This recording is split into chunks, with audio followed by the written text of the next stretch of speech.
I think just growing as a unit. I think our guys had a great offseason, and Coach Kagi and his strength staff have been tremendous. And just a little bit we've seen them on some of the morning runs. They look fast, they look healthy. They're all really excited to be here. So I'm excited to get back with them here in camp and keep pushing the things we've talked about to keep improving with our operation and our mentality and just learning the system a little bit more. And I'm sure these guys have done a lot on their own in the offseason, so I'm excited to see where they're at. I know in the spring game the offense was pretty dumbed down for obvious reasons, and so didn't notice like a ton of obvious changes right away. How excited, I guess, are you, for fans, for everybody, just to unleash it on September 2nd? Well, I think too, spring games are tough. I think sometimes to handle in the sense of you go against the same group every single day, and they got a pretty good beat on what you're doing, but you're also trying to not show too much stuff. And again, that's not an excuse. We should have done a lot better, obviously, in that atmosphere. But I think those things sometimes pop up, and so we've really looked past that, focused more on just detaching from the results of the spring game and just focusing more on us getting better with our process. And so we're excited about going down there. And again, I know everyone has a high expectation here, which makes it really fun to coach here and play here. We love the high expectations, but we try to focus on just playing really well and hopefully coming out with a W. Your introductory press conference, you mentioned the half 100 hashtag. I know some of it was serious, some of it was kind of being fun, but I mean, fans are going to hold you to it. I mean, sure. If you're not scoring 50 points, even 49, they're going to see how the offense sucked tonight. I mean, how do you know that, I guess, coming in? But I mean, you did kind of set the bar pretty high. Well, I think too some of that gets blown out of proportion. Just to go back through, we had a player who tragically died when I was in Northern Arizona, and he wore number 49. And that was the first time that we talked about, like, hey, we're just going to keep playing. We're going to detach from the results. We're not going to focus on the drive by drive and how many points we've scored. And until we reach 49 for Mike, the player that we had lost, then we can celebrate, right? And that's where the hashtag started. And people kind of blew it out of proportion. But I also think setting a high bar is a good thing, right? I think if people are going to be upset about that, again, this place has been successful for a long time. They've seen great offense. They know what it looks like. And so I think we welcome that. But pressure is something you put on yourself. You create your own pressure. We're just going to go out there and have a good time. Hopefully we score enough points to win some games. Obviously the quarterback battle is the one that fans, media, everyone's going to cling to until you guys decide on somebody. Andy was saying down in Vegas at media days, their play is going to determine when it's time to choose one. For you, how do you look at in a perfect scenario in terms of letting that guy get ready for UCF? I mean, are you hoping first 2 weeks, 3 weeks? Where are you kind of looking at needing to make a decision by? Don't think you want to paint yourself into a corner and create a date, because I don't think that's a healthy thing to do for anybody. As the quarterback coach, I just want them all to get better. As the coordinator, I obviously want there to be a guy. So I think I balance that back and forth. The thing I want everyone to remember is we have two fantastic quarterbacks, and both these guys are really good players.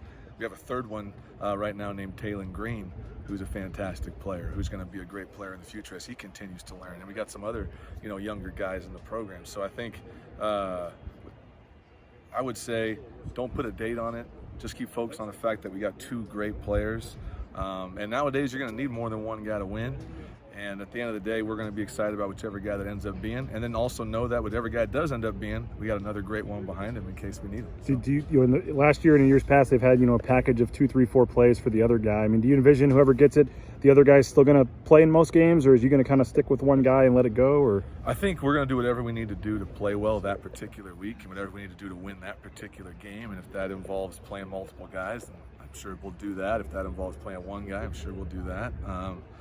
It's all about what's best for the team, what's going to help us win that particular game. But I'm sure we'll see more than one guy during the year, right? They've earned that right by how they play and who they are, and they're talented guys. So I'd be shocked if one guy played only all those games, because of one, how football goes, and two, we got a lot of talent there. I know the transfer portal and everything, all kinds of stuff happens, but some people say, teams are going to let the battle go so that one guy doesn't transfer over the summer and all that. Now, how do you guys look at that and the fact that Hank has started when he's been healthy the last 2 years? I mean, I guess what I'm saying is this isn't like a manufactured thing. You guys see this as a neck and neck race, right? Absolutely. And I think if you look at the previous season and how it transpired, there were a lot of things there that would make it tough to make a decision, right? You got a guy that starts the season who's had some success, who now has to deal with a COVID situation. You got a guy that comes in as a transfer that has some success, and then has an unfortunate incident with a concussion, and then he's got a COVID situation. And so that really wasn't resolved. I think the clear thing was that both guys play well, and both guys have continued to play well. As they've competed with each other, they've raised each other's games, which has been best for what's most important, which is our team. So it's not manufactured at all. Both these guys can play. We want to give them the opportunity to learn a new offense and make it as fair as possible so we can make a good decision for everybody and not just one individual. Offensively, you're also looking at, wide receiver depth and finding, 3, 4, and 5 behind, Shaq and CT. What did you see in spring and the summer, and where is that kind of pecking order or battle, and how important in your offense is it to have 3, 4, and 5 that you can depend on? Well, I really believe right now we got 10 guys that could play on a Saturday and play really, really well, which is awesome. I mean, that is a deep, deep group. And I got some older guys, some younger guys that play outside, inside. So that is fun. And yeah, in this style of offense, you can't just have 2 or 3 guys play the whole game because they're going to wear out. I mean, so we need to have a constant flow, kind of like a hockey line change of guys that can go in there. And so yeah, we'd love to have 5, 6, 7 guys that could play consistently. I think that's not a question. We're going to have that number. It's just them competing with each other, a healthy competition to see how those guys raise and who becomes those guys. But we're going to have a good crew out there at the wide receiver position when this thing's all said and done. That's because they're going to push each other to be that good. What about at running back? Obviously, George, coming back from the injury and stuff, but he obviously was out there in the spring. And then you had Cyrus, and I know Tyler Crow even did some things. Where are you, and obviously Andrew Van Buren, but where are you in terms of the running back? And last year the running game was last in the Mountain West. Sure. I know injuries had something to do with that, but how do you look at the running game and trying to get that going? How important is the running game to your offense? Oh, it's the number one most important thing, right? It's establishing a mentality, establishing a toughness. That's really been the brand of Boise State for a long time. If you want to win games late in the year, you got to run the football. I know sometimes because of what I've done in the past, I know I get saddled with the guy that's going to throw the ball over the yard, but we're going to run the football, and we're going to make sure we establish the run and win the line of scrimmage. Having a guy like George is going to help that. I think he's a fantastic player. I think he's an elite player for our league, number one, but probably the country too. And I think the guys we have behind them are guys we're really excited about. Thought Andrew had a great spring. Love the toughness and the style of run that he has. We're excited to see what Cyrus brings to the table. But like you said, I thought Crow had a great spring.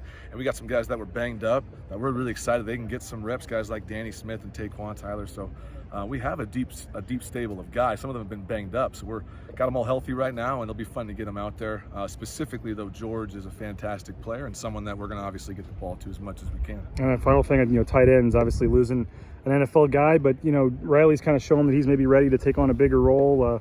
What do you see from that group, and again in your offense, how important is offensive production from the tight end position? Well, we're going to have a tight end in on every single play, and I think the tight end is something that brings the physicality to our offense. We're not a spread team that won't have a tight end attached to the line of scrimmage to help us in the run game, but also a guy that can threaten the teams vertically. We got a few guys that can do that. Really excited about who Riley is and being around him in the spring. He's a great leader and a great player. Ty Neal, with his ability on the edge as a blocker and who he is. Tyler Agurn with his physicality. We've got a good group of guys. Again, I think some of them have been beat up, some of them have been through a little bit. I'm excited where that group's at, but spearheaded by Riley, I think they're going to be able to do the things we need.